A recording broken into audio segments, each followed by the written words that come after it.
Palakpakan tayo man ni Apo Diyos Kaabsat.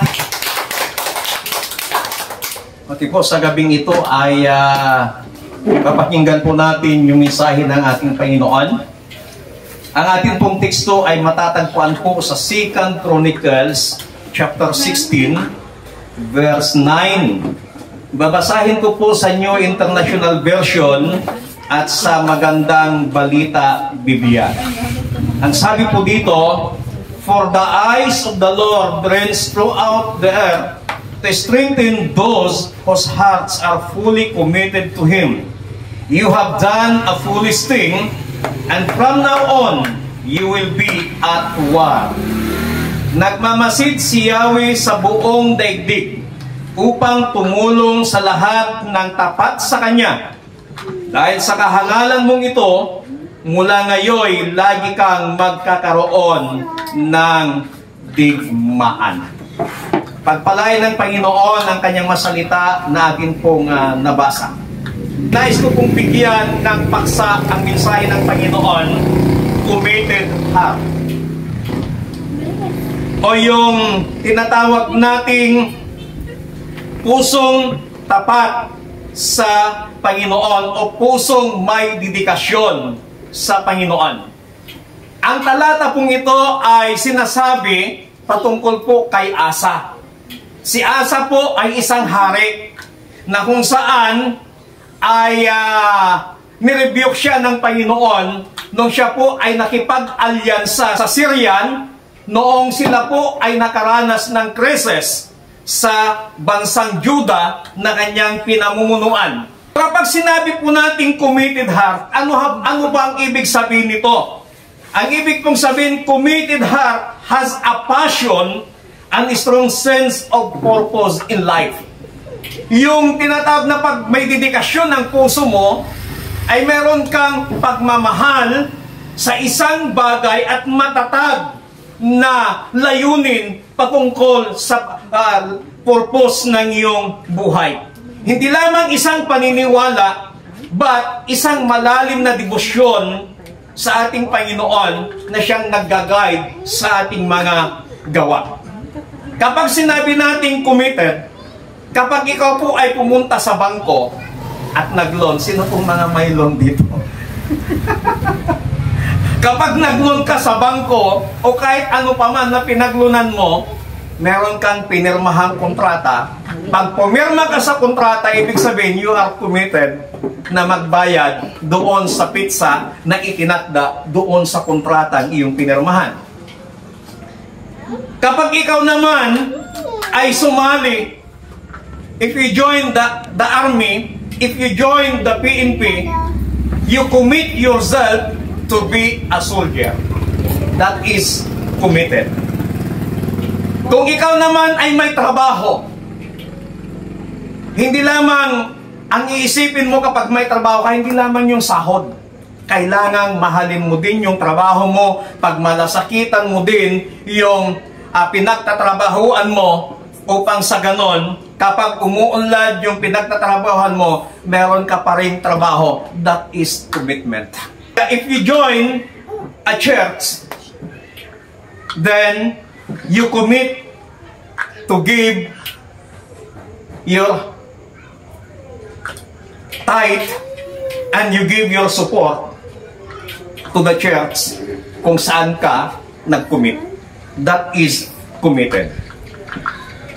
And then kapag sinabi natin na susunod tayo sa Panginoon at maglilingkod tayo sa Kanya, ibig sabihin, that is committed. You are committed. Lahat ng ating ginagawa, that is committed. Kapag ikaw ay gumawa ng isang desisyon, that is committed. Katulad sa akin, meron pong message sa akin na nag-iimbita sila ng isang press con, pero hindi pa po ako nagre-reply. Kasi baka mamaya mag-reply ako, hindi ako makapunta, commitment ko yun. Sayang yung slot na ibibigay nila. Now, bawat isa pong mananampalataya sa ating Panginoon we must have a committed heart. Ang tinitingnan po ng Panginoon, hindi yung ating abilidad, hindi yung ating kakayahan, hindi yung ating galing, hindi yung ganda ng boses mo, pero ang tinitingnan po ng Panginoon ay ang ating pong puso. Kumusta po yung puso natin? Nakakumit na ba sa Panginoon? Kumusta po yung puso natin? May dedikasyon ba ito sa paglilingkod sa Panginoon? Ang tanong, how to have a committed heart? Paano tayo magkaroon ng isang pusong may dedikasyon sa paglilingkod sa Panginoon? In our text, ako po'y magbibigay ng biblical principles and emphasizing the importance of a committed heart. Para maunawaan po natin, unang-una, titingnan po natin yung the nature of a committed heart. Ano ba yung katangian ng may dedikasyong puso? Unang-una po na natura o katangian ng may dedikasyong puso, ito yung tinatawag nating unwavering loyalty. Hindi nakikinag na katapatan. Sa gobyerno, nagkakaroon ng loyalty check. Bawat namumuno, pagbago ang mayor, bago ang kapitan, bago ang presidente o kahit ano pa man, nagkakaroon ng loyalty check. Unang-una, yung mga matataas na opisyal, mga generals, nagkakaroon sila ng loyalty check. At minsan nagkakaroon din ng panawagan ang pamahalaan na magkaroon ng massive resignation kapag hindi sila loyal doon sa namumuno. Maging din po sa ating Panginoon. Ang Diyos, tumitingin siya ng mga hindi nakikinag na katapatan. Ang nais ng Panginoon po sa atin ay maging loyal tayo sa Diyos. Maging tapat tayo sa Panginoon. Na bagamat wala pong nakakakita, maging tapat pa rin po tayo. Alam nyo ho, napakadaling ipakita na tapat ka sa Panginoon kapag may mga kasama ka. Pero ang pinakamatinding pagsubok kung ikaw ay loyal sa Panginoon, kumusta kapag ikaw ay nag-iisa? Kumusta kapag napunta ka sa isang lugar na walang nakakakilala sa iyo? Tapat ka pa rin ba sa Panginoon? Tapat ka pa rin ba sa pananampalataya mo sa Panginoon? There are biblical examples na nagpakita ng katapatan nila sa Panginoon. Unang-una, yung buhay po ni Daniel. Ang buhay po ni Daniel, sila po ay mga alipin doon sa Babylonia. They are captives. Yung karapatan nila wala. Yung kalayaan nila wala. Bawat galaw nila andon. At ang Babylonia that time, ang namumuno ay hindi nakakakilala sa Panginoon.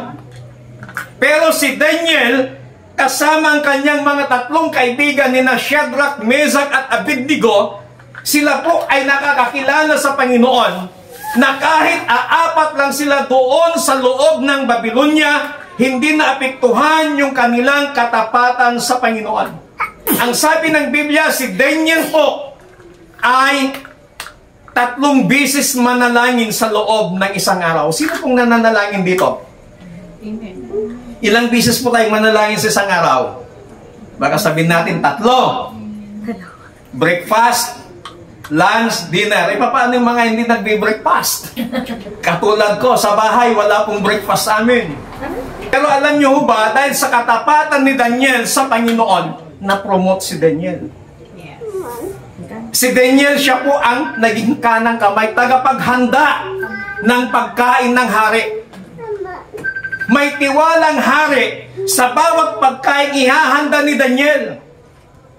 Alam niya na si Daniel, bagamat captives, ay loyal si Daniel sa ating Panginoon. At dahil naging kanang kamay siya, ang daming mga naiinggit kay Daniel. Ang sabi ng mga taong ito, paano kaya natin masisira sa hari itong si Daniel na ito? Wala tayong makita na para masira si Daniel sa hari, para mapalaya siya o kay parusahan siya ng hari. Wala silang makita. Kaya sinisilip nila bawat galaw ni Daniel. Ngayon, nagkaroon sila ng pagkakataon. Nakita nila si Daniel na nananalangin sa Panginoon. Sabi nung mga inggitero, may inggitero ba dito?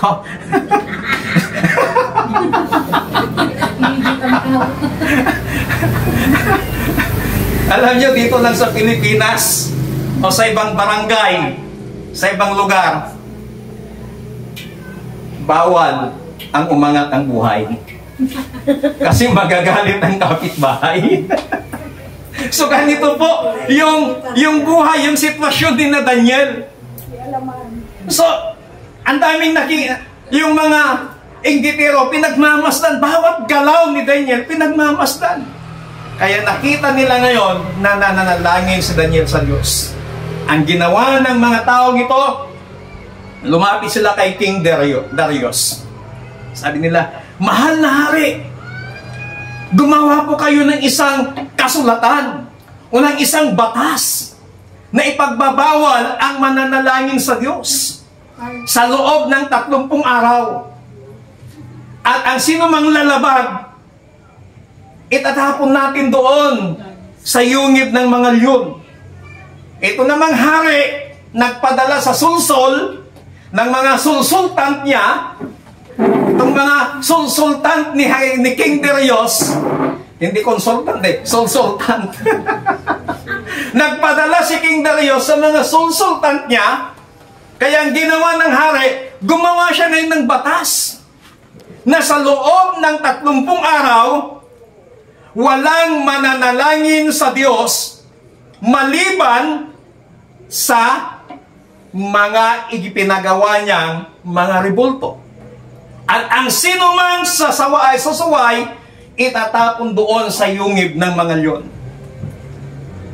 Pinirmahan na ito ng hari at kumalat na sa Media at Persia ang batas na yon.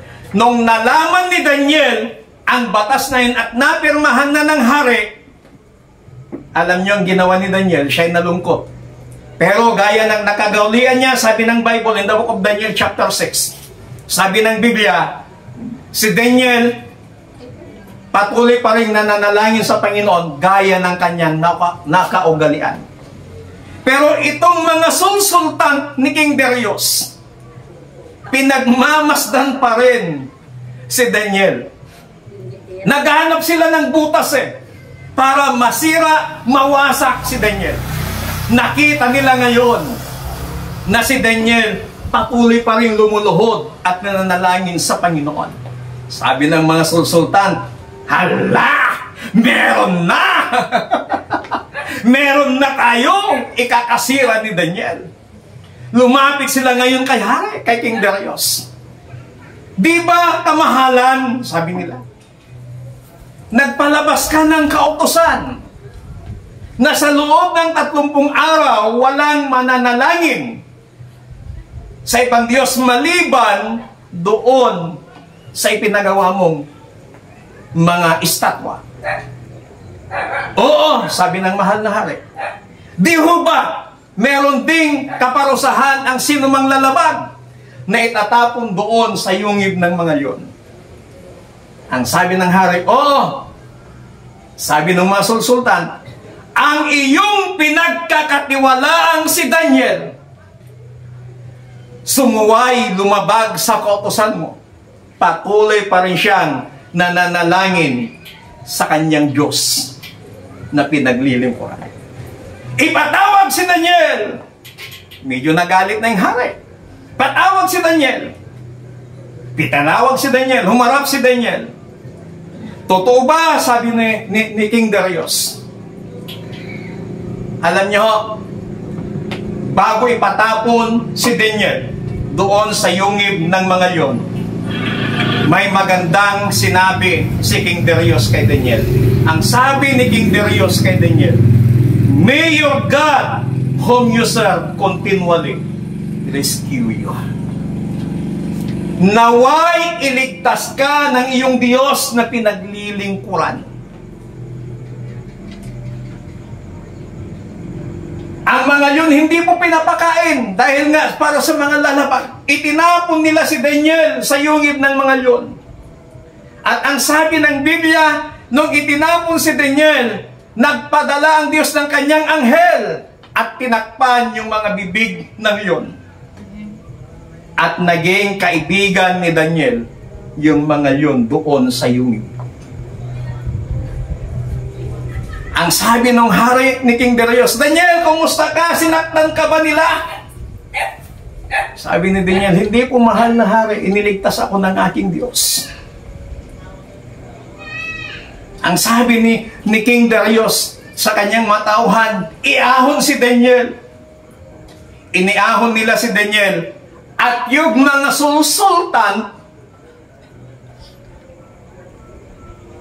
ang sinabi ni King Darius, hala, itapon sila sa yungib ng mga yun. Yung gustong ipahamak si Daniel, sila ngayon yung napahamak.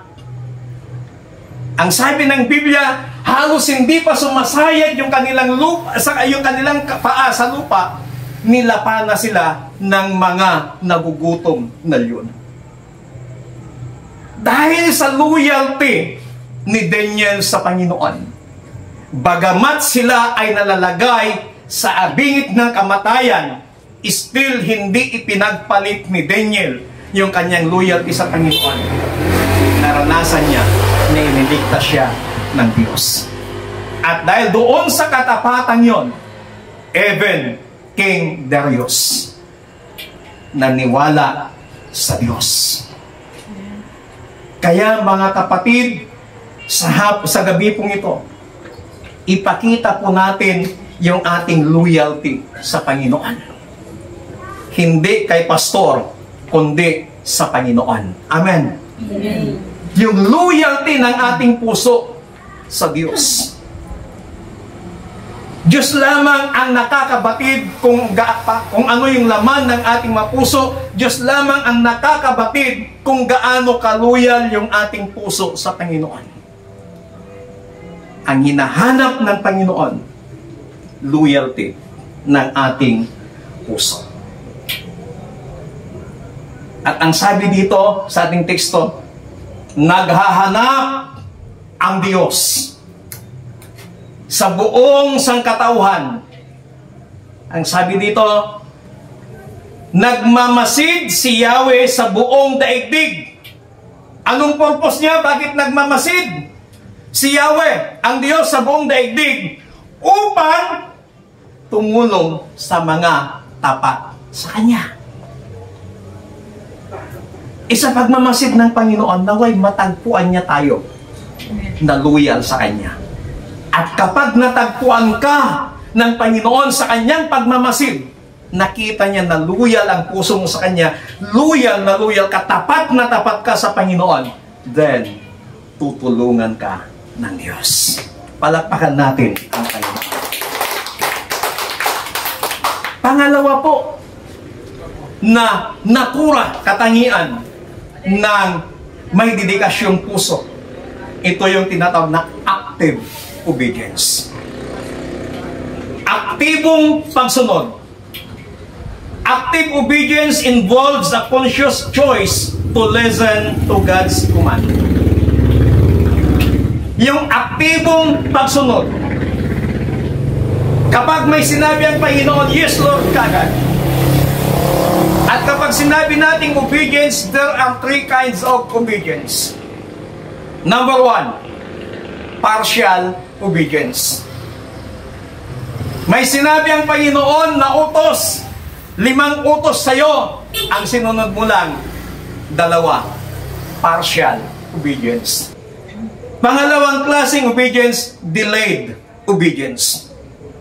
Sumunod ka na ng buong-buo sa Panginoon, pero huli na. Ang gusto ng Panginoon ngayon, pero hindi ka pa sumunod, nag-decision ka next week, huli na yung obedience mo sa Panginoon. merong tinatawag na kasabihan, a right decision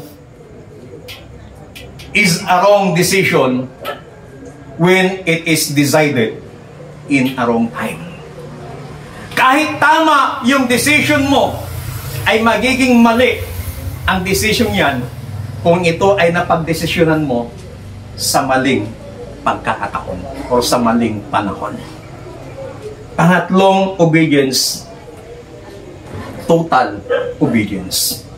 Yung kabuuang pagsunod. Partial obedience, it means disobedience. Delayed obedience, it means disobedience. Ang gusto ng Panginoon, total obedience. Sino ba yung may total obedience na makikita natin sa Biblia? Si Zaccheo. Si Zaccheo, ang trabaho niya, siya ay maniningil ng buwis. Kumbaga sa panahon natin ngayon, taga-BIR, si Zaccheo. At dahil maliit na tao, pandak si Zaccheo. At nung makita niya na ang daming taong naglalakad at sumusunod kay Jesus, naririnig na ni Zaccheo ang patungkol kay Jesus, nababalitaan na niya yung mga milagrong ginagawa ni Jesus, nababalitaan na ni Zaccheo yung pangangaral ng salita ng Panginoon, yung mga pagpapagaling ni Jesus, naririnig na ni Zaccheo. Kaya dahil sa maliit siyang tao, tiningnan niya ngayon kung saan yung ruta ni Jesus.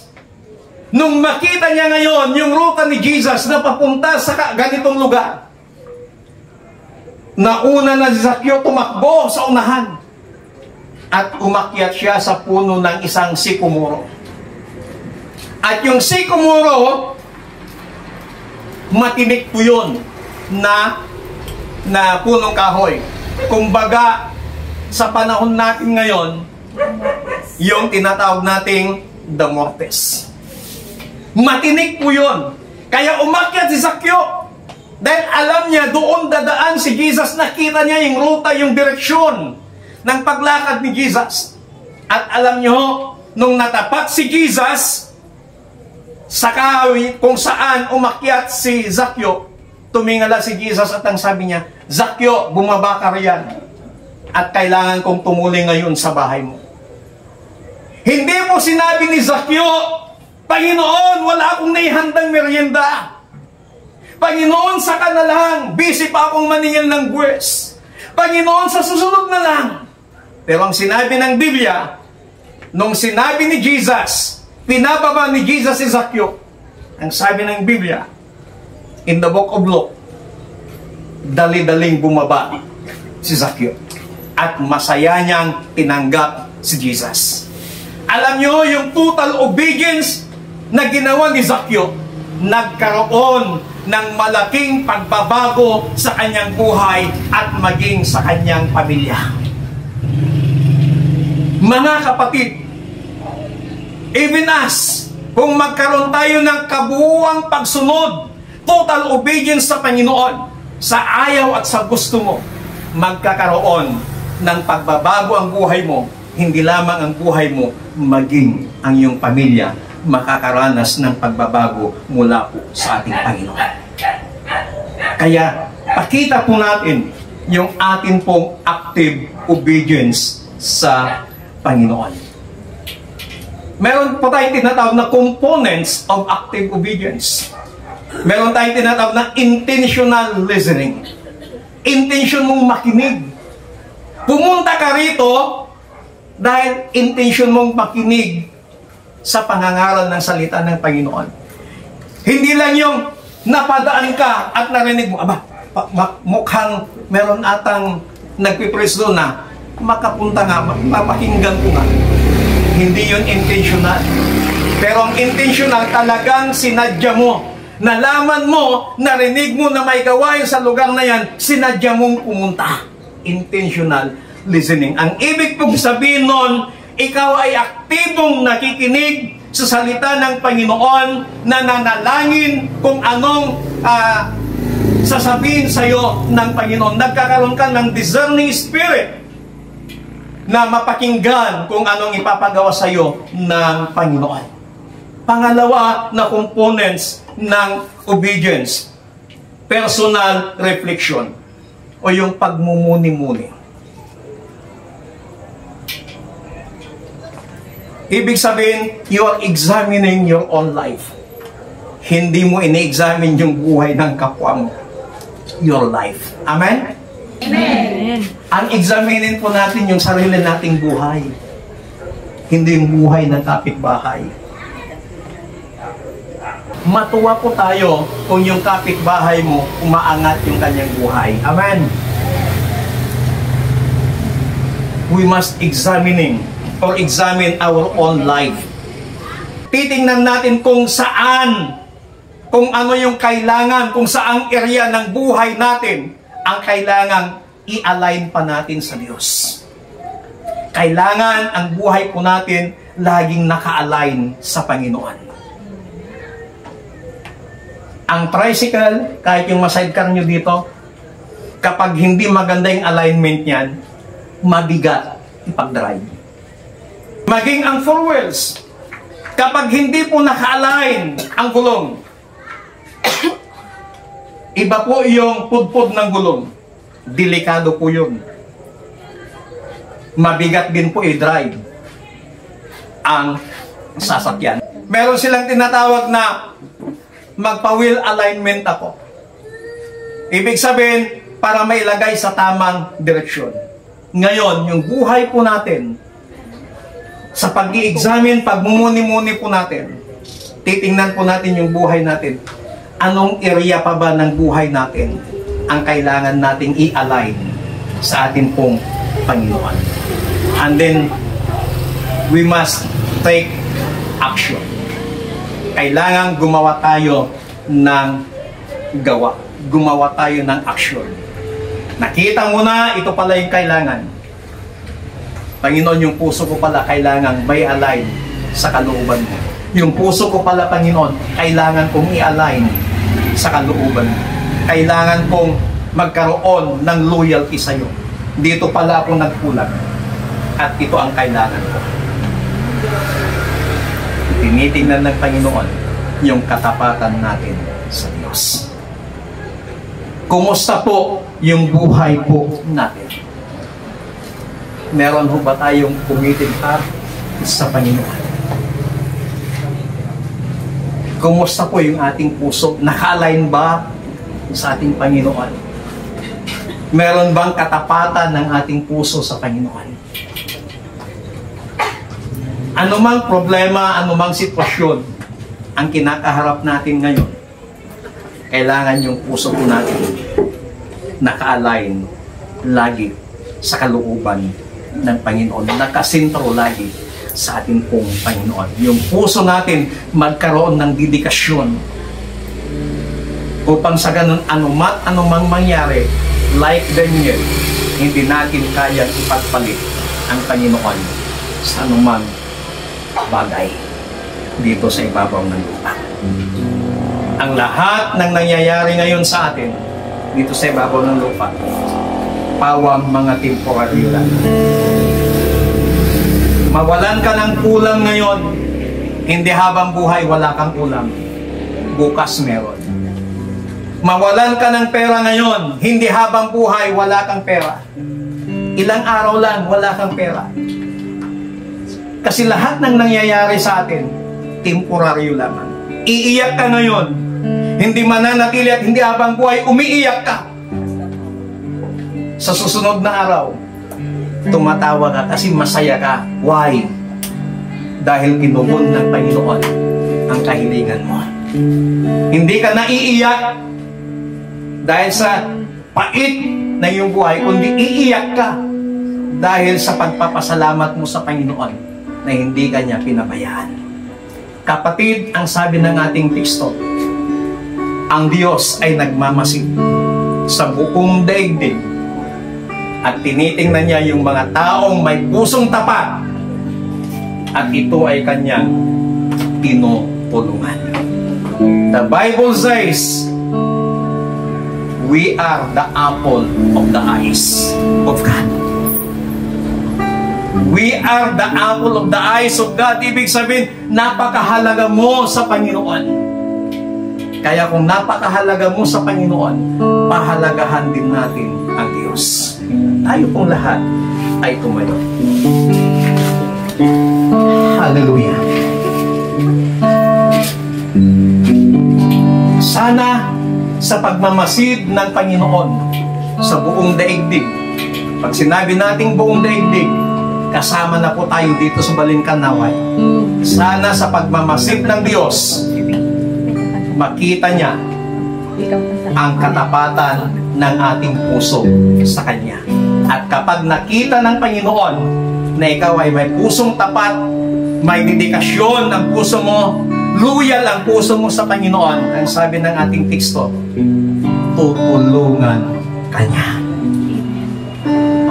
Awitin natin yung banal mong tahanan at gawin nating panalangin ito na maging banal na tahanan ng Panginoon ang ating mga puso. Hayaan natin ng ating puso ay panahanan ng ating Panginoon. Maging banal niyang tahanan mula sa gabing ito. Hallelujah.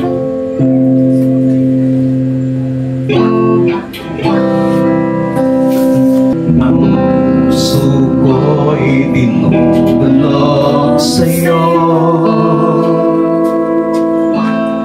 nagpapakumbaba, nagsusumamo, paging dapating mo, ikaw ay mamasdan, makaniig ka at sa'yo ay pumisan.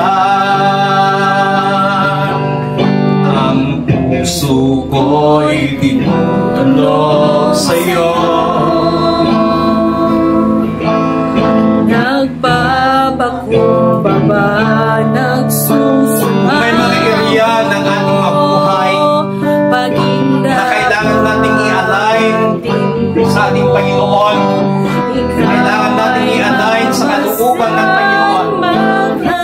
Ito na yung gabi, kapatid, na magkaroon tayo ng active obedience sa salita ng ating Panginoon. Hallelujah.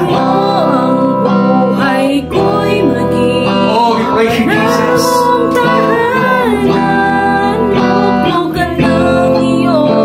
Wagas na pagsinta. Oh, hallelujah. Tuluyan ng walang hanggang mga papuri at pagsamba.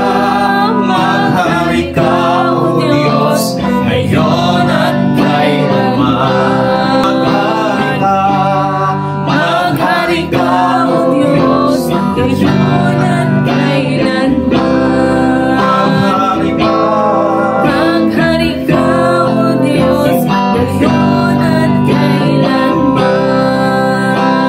Mga kapatid, ulitin ko po yung salita ng ating pong Panginoon sa 2 Chronicles chapter 16 verse 9. Nagmamasid si Yahweh sa buong daigdig upang tumulong sa lahat ng tapat sa Kanya. Maging tapat po tayo. Maging loyal po tayo sa Panginoon upang ikaw ay Kanyang tutulungan. Panginoon, sa gabi pong ito, maraming salamat sa iyong salita. Namin kong napakinggan. Ipinakita mo sa amin yung mga katangian ng may dedikasyong puso. Lord, tulungan mo kami na magkaroon ng katapatan sa iyo. Sa lahat ng mga nararanasan namin sa aming mabuhay, problema, pagsubok, sakit, karamdaman, Panginoon, naway makitaan mo kami ng pusong tapat sa inyong harapan, Panginoon. Tulungan mo ang bawat isa sa amin, Panginoon, at patuloy mo kaming gabayan. Kung meron mang mga areas ng aming mabuhay na kailangan naming i-align sa inyo sa gabi mong ito, Precious Holy Spirit, Patuloy kang mangusap sa bawat puso ng iyong mga anak. Ipakita mo, ipaunawa mo sa amin at ipakita mo, Panginoon, yung mga areas ng aming mabuhay na kailangan pa namin i-align sa inyo mula sa gabing ito. At magkaroon kami ng active obedience sa mga nais mo na kailangan namin i-align sa inyong kalooban, Panginoon. Marami pong salamat. Salamat po ng marami dahil patuloy mo kaming tinuturuan at patuloy mo kaming pinapalalahanan sa pamamagitan ng iyong mga salita. Salamat po. We give you all the glory, praises and thanksgiving. In Jesus Christ, mighty name we pray. Everybody says, Amen. Palakpakan natin ng malakas ang Panginoon. Hallelujah.